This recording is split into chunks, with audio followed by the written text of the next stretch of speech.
Pai, e do Filho, e do Espírito Santo. Amém. Evangelho de Jesus Cristo, segundo São João, glória a vós, Senhor. Depois que Jesus saciara os 5.000 homens, seus discípulos o viram andando sobre o mar.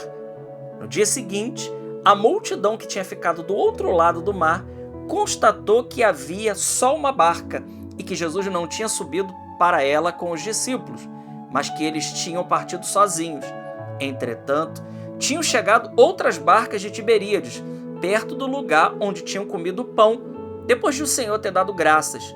Quando a multidão viu que Jesus não estava ali, nem os seus discípulos, subiram as barcas e foram à procura de Jesus em Cafarnaum. Quando o encontraram no outro lado do mar, perguntaram-lhe: Rabi, quando chegaste aqui?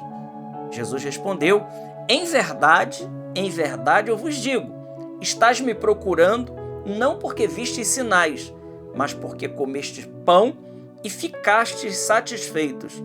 Esforçai-vos não pelo alimento que se perde, mas pelo alimento que permanece até a vida eterna e que o Filho do Homem vos dará. Pois este é quem o Pai marcou com seu selo. Então perguntaram: que devemos fazer para realizar as obras de Deus? Jesus respondeu: a obra de Deus é que acrediteis naquele que ele enviou. Palavra da salvação. Glória a vós, Senhor. Meus irmãos, nesta segunda-feira, dia 5 de maio, Evangelho de São João, capítulo 6, versículos de 22 a 29. Estamos aí, voltamos ao capítulo 6 do Evangelho de São João. Na liturgia de dias passados, nós meditamos o início do Evangelho de São João, quando Jesus, então, ele tinha multiplicado os pães.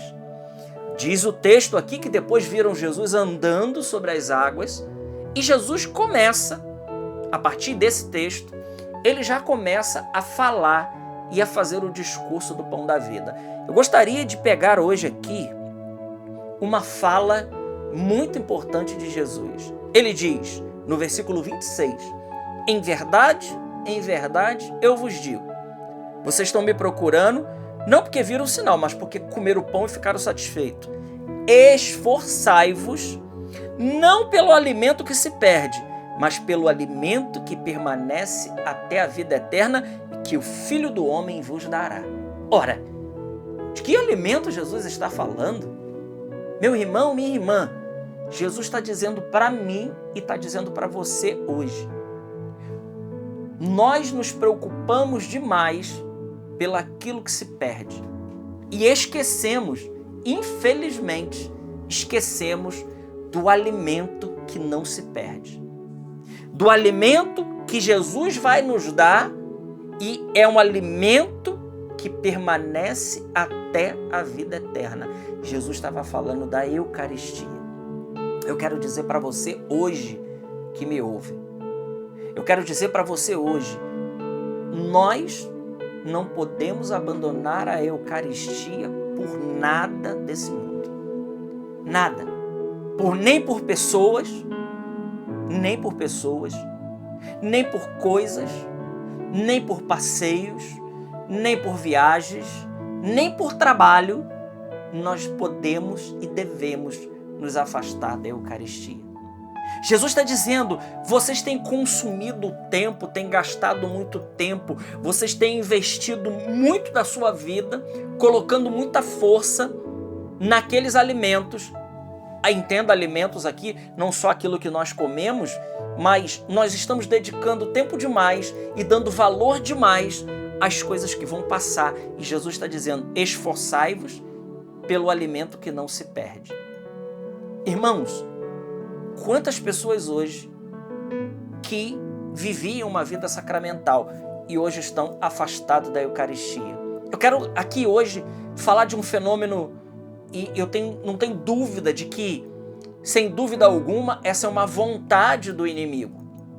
O inimigo tem feito o seguinte, ele tem juntado os casais vão e casam na igreja, e aí o inimigo ele investe pesado naquela família católica. Por quê?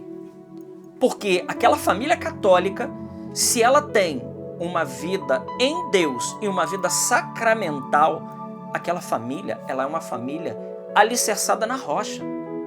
Pode vir as enchentes, pode vir a tempestade, pode vir os ventos, como nos ensina Mateus 7, o vento vai dar contra aquela casa, mas aquela casa vai continuar de pé, porque aquela casa estava na rocha. Mas o que o inimigo tem feito? Ele tem feito de tudo para separar os casais. E depois de separar os casais e tirar os casais da igreja, ele chama de novo para a igreja. E agora os casais numa condição de que eles não possam mais comungar. Arruma um segundo ou um terceiro parceiro e por aí vai, e se coloca numa condição que eles não podem mais se achegar ao sacramento. Essa é a tática. E digo para vocês, coração doendo, né? Isso tem funcionado muito, porque o inimigo sabe que quando nós estamos comungando frequentemente, e quem dera que nós pudéssemos comungar todos os dias. Todos os dias. Os santos da igreja nos ensinam que a comunhão, ela apaga os pecados veniais, ela nos previne dos pecados futuros, ela nos fortalece, nos transforma em Cristo. Então, porque elas operam ex opere operato, elas contêm aquilo que significa, elas agem poderosamente na nossa vida. Então, um cristão, uma família que recebe Jesus frequentemente, com devoção, com culto de latria, são pessoas muito mais fortes. Bom, esse é um caso. Mas quantos casos de pessoas que abandonam a Eucaristia por causa de trabalho, por causa de lazer, por causa de viagens? Hoje eu não vou na missa. Porque, afinal de contas, chegou uma visita na minha casa. Ou, afinal de contas, hoje eu preciso trabalhar. Ótimo, mas tem missa no sábado, que vale para a liturgia do domingo. Tem missa no sábado, tem vários horários, graças a Deus. Nós não vivemos no Amazonas, em certos lugares do Pará, onde estamos ilhados e que o sacerdote vai uma vez por mês. Não, grande parte nossa, temos a graça de ter missa todo final de semana, nas nossas paróquias. E quantas são as realidades? Eu vou passear e não deu, ou vou ter um aniversário para ir. Meu irmão, minha irmã, Jesus está falando para mim e para você hoje. Esforçai-vos, não pelo alimento que se perde, mas pelo aquele alimento que perdura até a vida eterna e que Jesus, ele está se entregando para cada um de nós. Eu não sei o que te afasta da Eucaristia, eu não sei o que tem te afastado do mais importante da nossa vida, do tesouro maior da igreja, que é o sacramento do altar, que Jesus se entrega por cada um de nós, todo santo dia na Santa Missa. Ele está dizendo, esforçai-vos, não pelo alimento que se perde.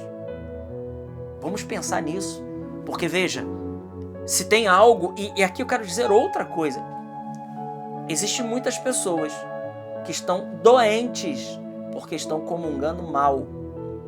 São Paulo diz isso em 1 Coríntios, capítulo 10 e 11, né? Ele diz, o resultado de ter muitos doentes no meio de vocês é porque vocês estão recebendo o corpo do Senhor sem distinguir o corpo e o sangue. São Paulo diz, aquele que come e bebe do corpo e sangue do Senhor, sem discernir, ou não estando em estado de graça, ou não estando preparado, come e bebe a sua própria condenação.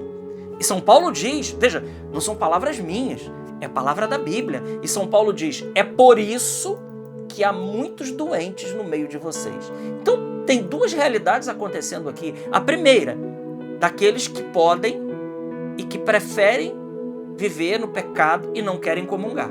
Porque o que nos impede de receber a comunhão sacramental é o pecado mortal. O venial, não.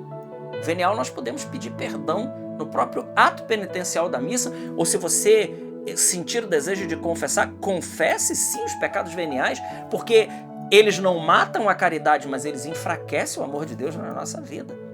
Então, primeiro passo, aqueles que podem comungar, mas preferem ou ficam adiando a sua conversão, a sua confissão, ou simplesmente fazem do seu pecado um estilo de vida. E outros que comungam de maneira má, de maneira errada. E São Paulo diz, come e bebe a sua própria condenação. Veja, Santo Tomás de Aquino, e no Corpus Christi a gente lê na sequência, né? Vida e morte traz consigo bênção e maldição. Jesus que continua sendo um sinal de contradição para cada um de nós.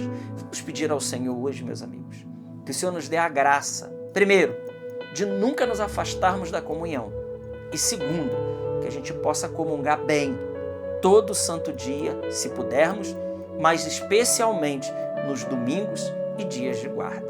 Glória ao Pai, ao Filho e ao Espírito Santo, como era no princípio, agora e sempre. Amém. Salve Maria Imaculada.